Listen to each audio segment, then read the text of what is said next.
Okay, welcome to Median Line Trader, and the first of a series of videos that I'm going to do to try and share my take on median and reaction line theory. And what we're going to start with here is a basic appraisal. I do this in every single market I follow, and I try and follow quite a few of the futures markets and most of the major currency pairs. Look, I go to the highest time frame. This is before I even start of indicators, before I add anything, Bollinger Bands. I go to the highest time frame, and in this case, it's a particularly interesting chart. So I'm taking high grade copper. That's the COMEX contract. Now, in this case, I've chosen the weekly chart. The monthly chart just doesn't have any more bar information on it. So what we do is we go to the highest time frame possible, and you can see here, and let's get onto the chart. There's the cursor. You can see here, going right back. This is the mid 90s. Okay, going right back until 1975. I'm looking at my historical long-term charts from CRB. This is the rough range that price has been moving in between 1975 and 1990. And then what I've done is I've marked on, let's expand that slightly, I've marked on two particularly significant pivots here. Although this is a tad lower, and I say a tad, I mean it's a smidgen, an absolute couple of basis points lower. They're both important, and so is the pattern. If we bring it round like that, you can see that's a beautiful, very bullish pattern. And what we've got is I've denoted that one as lowercase a, or A minor as we'll call it, and this is A major. And then we've just put on the rest of the pivots B, C, and D. Now, once you've done that, I start playing around with forks. I've put in, because of the sharp movement from about 60 cents right up to over 400 cents a pound, and the gradient that is caused by that. What I've done is I've used a variety of Schiff and modified Schiff forks, and from these, there's less than half a dozen forks, I think. I've marked them on, as you can see, using both of these pivots. So we've got a Schiff coming from this midpoint here in the grey. I've got the midpoint of AB, which we can see here, the royal blue.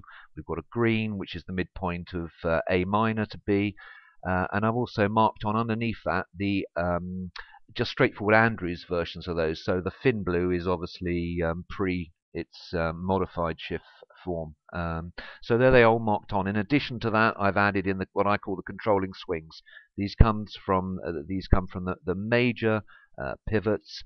So we've got a controlling swing there, which is CS1, controlling swing 1. From B going down, and I'd have to look at this one again. I wasn't particularly happy with that. CS2, controlling swing 2. You've got to spend some time on this stuff. There's another downswing here, controlling swing 3, and then controlling swing 4 from pivot C. And these are what I would use, but I can't do it in eSignal because I don't have the capability. If I was going to do a reaction line grid, and if anyone's seen my blog, you'll see that's what I'm up to. And these, just these two controlling swings up and 2 down, you put these together and you've got an incredibly powerful chart. Right. Okay, I've also added on within these forks, multiple forks here, some basic reaction lines. And off the top of my head, I can't tell you which these reaction lines are from, but I can tell you the green one is from the green fork. Okay, that's pretty simple. But these are the PO to the midpoint of BC, or PO to the midpoint of P1, P2, and then push forward into the fork, and we end up with some very powerful lines indeed. For example, this blue fork here has an attitude. This particular, let's go down a bit here. You can see that is a superb reaction line and works a treat. Absolutely stunning. Okay. Another thing to say, I always find the most powerful forks are those with a horizontal attitude. Okay, not only do they create reaction lines at 45 degrees, which I guess is a sacred angle for a lot of people. But the angle of a reaction line and the angle of a median line, to me, is incredibly important. I don't understand the relationship between these. I'm not a mathematician, I'm a trader, but I can tell you that these horizontal lines tend to provide the best support and the best resistance. So anyway, what the hell am I doing?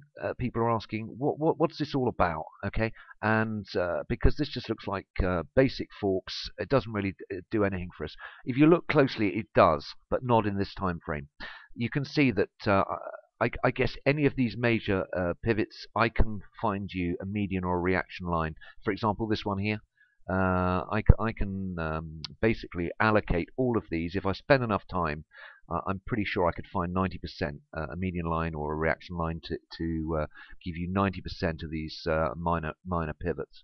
But when this comes into its own, why I do it is because we drop down to the 240. Okay, we're down into the 4-hour chart, and suddenly we have a very powerful tool. And I'm not a great believer in what people call multi-pivot lines because they're not anchored. I can't see where they are. I can't see their origins. But now we've got something that speaks volumes to me. This beats floor trader pivots, any type of pivots, fib levels. That all comes later for me. This is the basis of all my work. Starts in a high time frame, and then what I'll do is I'll either add a grid to this, but I mean before we get that, you can see, let's go, we're in the 240, let's go down to the 60, and you can see these are very, very powerful lines, okay, and there are our two reaction lines, and this, remember, this has been drawn by hand in a weekly time frame.